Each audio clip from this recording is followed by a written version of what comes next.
Howdy, howdy, howdy. My name's Anachi Sasuke, and welcome back to Let's Read. I've been calling them Let's Read SCP Foundation wiki thing in the video, so I guess I should probably just say welcome back to Let's Read SCP Foundation wiki, even though that sounds kind of stupid, but really this whole exercise is stupid. So, in the last episode, we finally made it through SCP-01. Look at that. It's all awaiting declassification, blocked. But there were so many things on the other side of that link. Now let's see what number 2 has for us. The living room. Seems safe enough.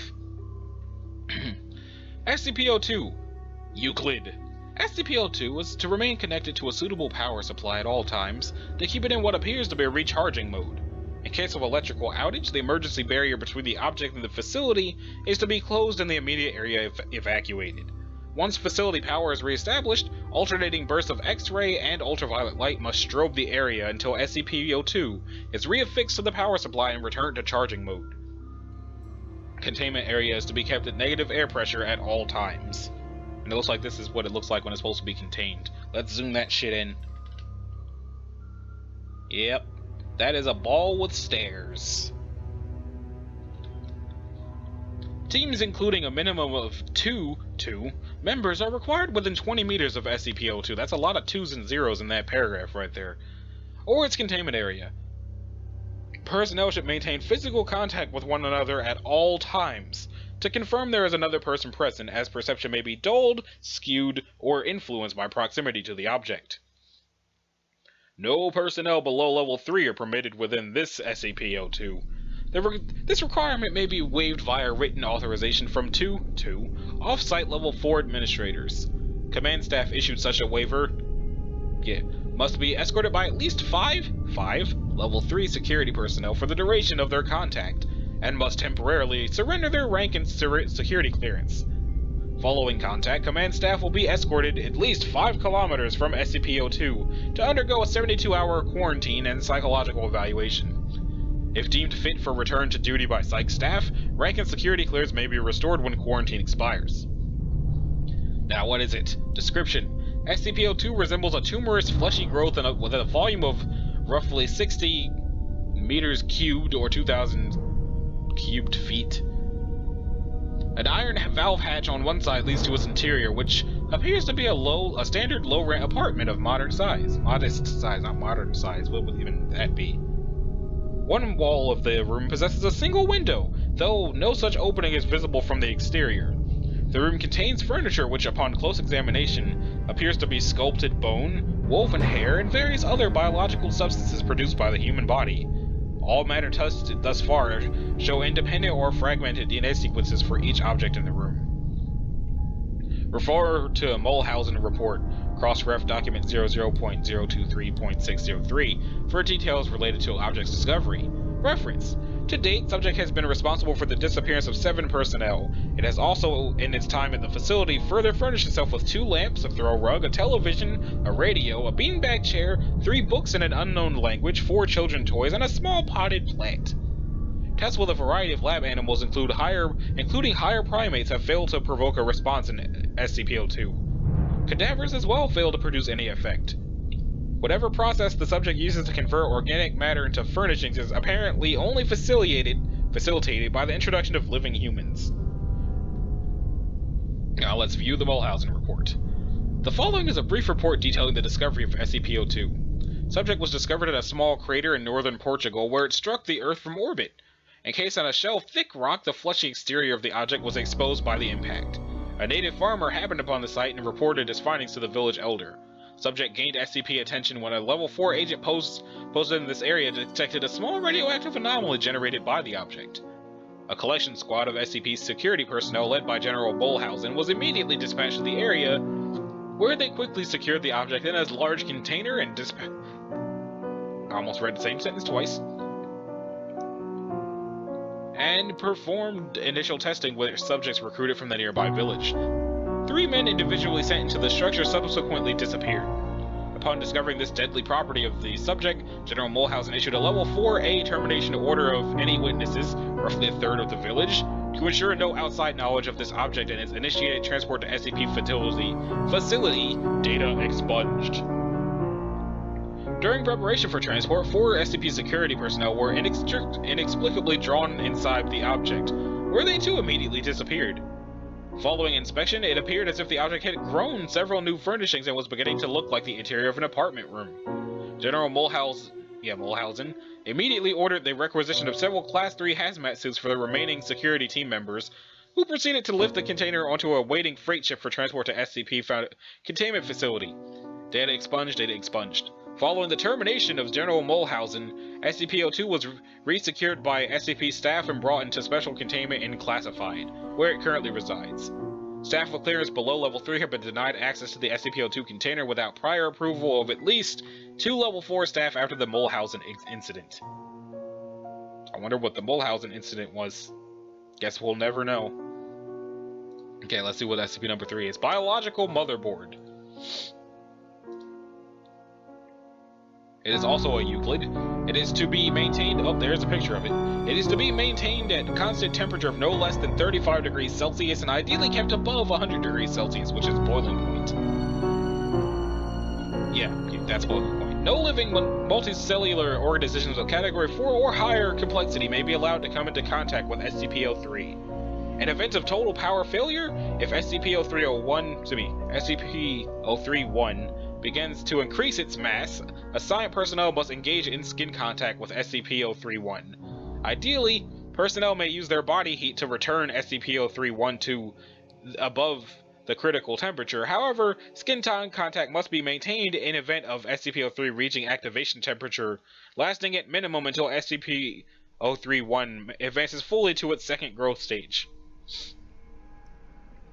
Personnel who enter SCP-03's containment area must first be examined for body parasites of Category 4 or higher complexity and sterilized if such organisms are present. I don't know why it's added extra isms to that. All personnel who come in physical contact with SCP-03-1 are to immediately report for sterilization afterward. SCP-031 must not be removed from It must not be removed from it, except in a case of emergency procedures detailed above. Any significant change in its rune activity, including pattern, frequency, or color, should be reported within 3 hours of occurrence. Cessation of rune activity must be reported immediately. It must be supplied with power via the source designated Generator 003-IX at all times. Now let's see what it is. SCP-03 consists of 2 related components of separate origin referred to as 1 and 2. 1 appears to be composed of chitin, hair, and nails of unknown biology, arranged in a configuration similar to that of a computer motherboard. Testing reveals that 1 to predate earliest known circuitry boards by a factor of thousands of years. 1 is considered sentient, but not actively dangerous except under certain conditions. 1 was found on a stone tablet, 2 on which it currently resides. The runes on 2 are not part of any known language and emit pale flickering light patterns. 2 is controlled by a non-biological internal computer, the components of which are mostly inaccessible without risk of damaging 2. 2 is capable of controlled emissions of radiation, including heat, light, and anomalous radiation types. 2 contains an internal power source of anomalous nature, which appears to have been losing power since several centuries before discovery. It is considered probable that 2 was created for the purpose of containing 1. Partially interpreted data recovered from 2 may refer to a past and/or potential future LK-class restructuring event caused by 1. SCP-03 was located by remote viewing team SRV-4 Beta. It appears possible that SRV-4 Beta was deliberately contacted by SCP-03-2. Other organizations have also been alerted to 03's existence, possibly by similar means. Despite this activity, 2 does not appear to be sentient based on its lack of reaction to MO3 Gloria analysis and procedures. When it drops below the temperature of 35 degrees Celsius, both components react. First, 1 enters a growth state characterized by an exponential increase in mass. This growth state consists of 2 stages. In both stages, 1 partially fuels its growth by converting matter around it, starting with any surrounding inorganic material, including atmospheric elements, then non-living organic material, including cells of dead skin, hair, chitin, enamel, keratin, and other biological materials. The first stage is always the same. 1 will first increase its mass, then take a form similar in shape to an ophiuroid, brittle star of 15 meters in diameter, including what appears to be a central processor of 3 meters in diameter. It will form sensory organs that appear to scan its surrounding environment and will partially convert the area around it to an unidentified anomalous substance. 2 seems immune from conversion. The second stage describes a growth alteration which occurs when SCP-03 comes in contact with living organic material. SCP-03 appears to template itself off of the organic material and will attempt communications with organisms that match its initial template or templates. In its second stage, one may pause, slow or change its growth, and will also convert inorganic and non-living organic elements into functionally similar structures, while anomalously, altering their physical makeup. While growth is consistent in the first stage, in the second stage, one's growth rate is diminished by 20 to 90%, so long as one remains in contact with living organic material. The percentage is determined by the complexity of the organisms in contact with one. One appears to devote a large amount of processing power to analysis of living organic material.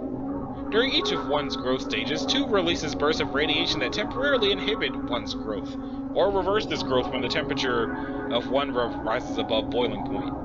Similar radiation emissions have been replicated or recorded via anomalous means. One's biology has been the subject of extensive study. Significant elements have been identified similar to SCP-Blah, SCP-1512, and SCP-2756, the latter 2 of which have no further confirmed connection with one and no known connection with each other, and none of which are fully understood. Technically even less understood than SCP-03 thanks to the extensive cross-disciplinary research on the SCP-03 objects. To date, no convincing analysis has been put forward which satisfactorily explains SCP-03-1's connection to these SCP objects or others, nor its connection to modern technology beyond appearance and potential mimicry via unknown mechanism. First Addendum.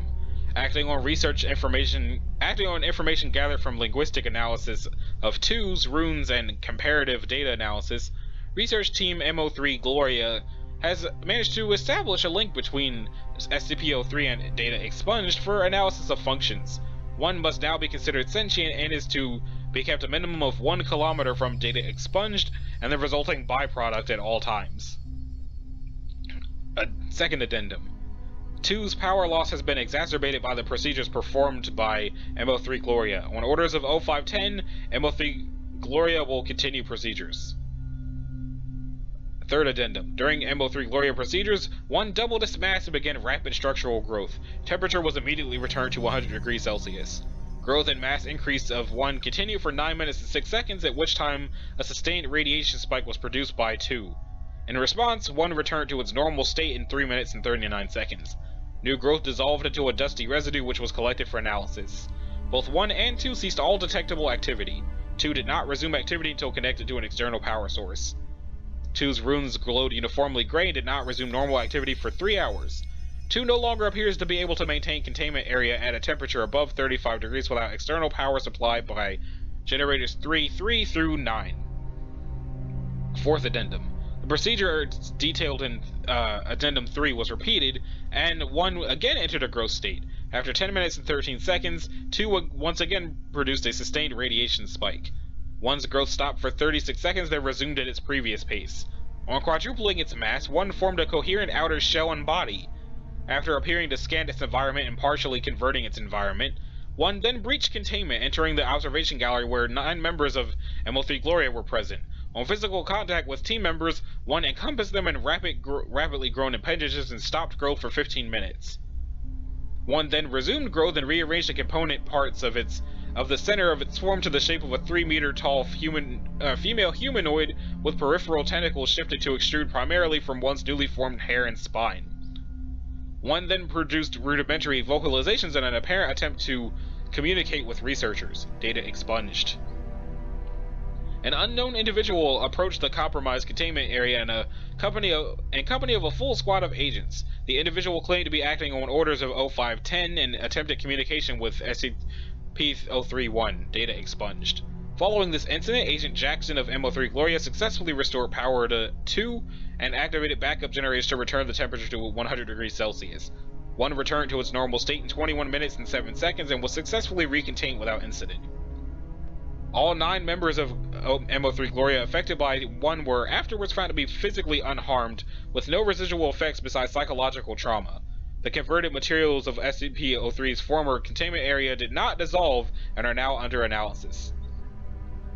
Addendum 5. In light of the previous incident, 0510 was removed from the 05 Council by joint decision of 05 blank, 05 blank, and 05 blank.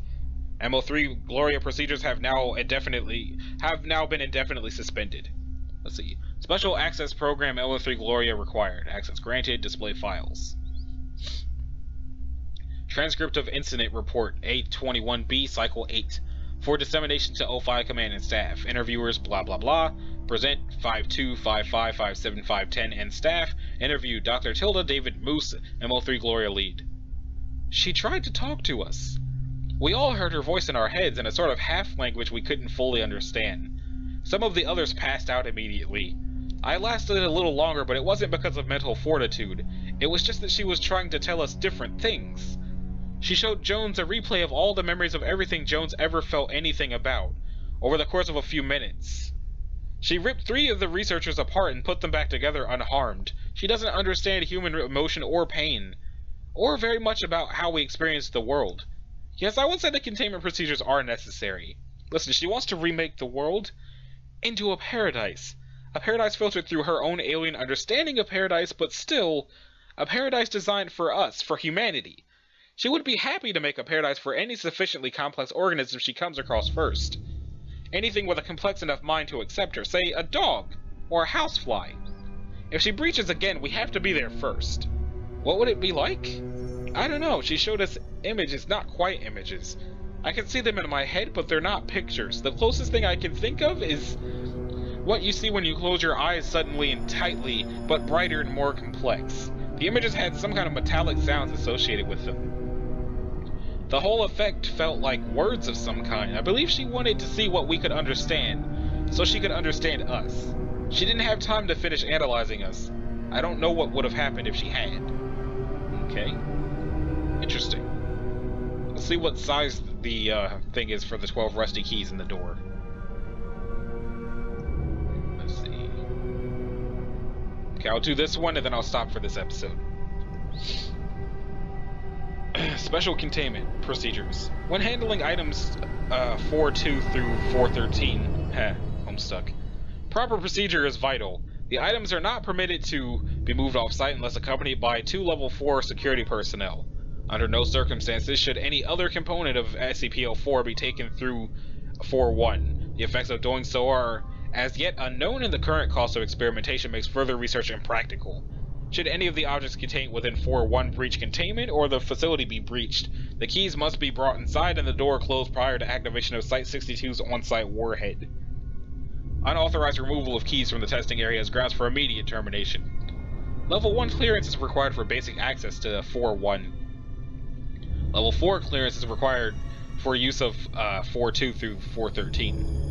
SCP-04 consists of an old wooden barn door, 4.1, and a set of 12 rusted steel keys, 4.2 through 4.13. The door itself is the entrance to an abandoned factory in Data Expunged.